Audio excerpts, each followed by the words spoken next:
একটা দিন পিছিয়ে যাওয়া মানে একটা নয় 3টে দিন আমরা পিছিয়ে যাচ্ছি। স্বাভাবিকভাবে আমাদের কর্মী সমর্থকদের আবেগ, ভালোবাসা, তাদের চাওয়া, তাদের ডিমান্ড আমরা কিছুটা হলো হয়তো সময়ের সাথে দিতে পারিনি। লক্ষ্য একটাই ছিল যে জোটটা যাতে হয়, কিন্তু একটা নির্দিষ্ট সময় পর্যন্ত অপেক্ষা করা দরকার।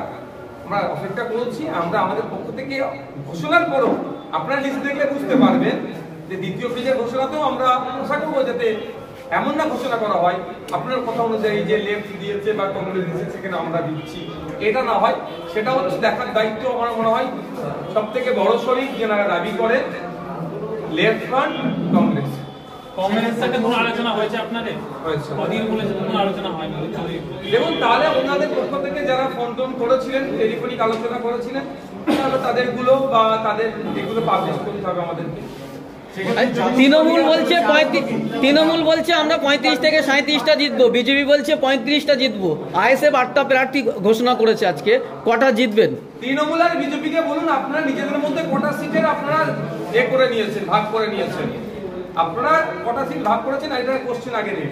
আর আমরা আমাদের পক্ষ থেকে যে কটা প্রার্থী দিয়েছি আমরা বুথ দখলও করবো না, বুথ জ্যামও করবো না, গণনা কেন্দ্র মারপিটও করবো না, মানুষের কাছে অ্যাপ্রোচ করবো, মানুষকে বলবো আমাদেরকে ভোট দিলে, পার্লামেন্টে পাঠালে। এই কৃষক বিলের বিরুদ্ধে যখন বিল পাস হচ্ছিল যাদেরকে পাঠিয়েছিলেন তারা ঘুমাচ্ছিল এক প্রকার, তাদের আমাদের প্রার্থীর আপনাদের যখন প্রতিনিধি হবে এরা ঘুমাবে না।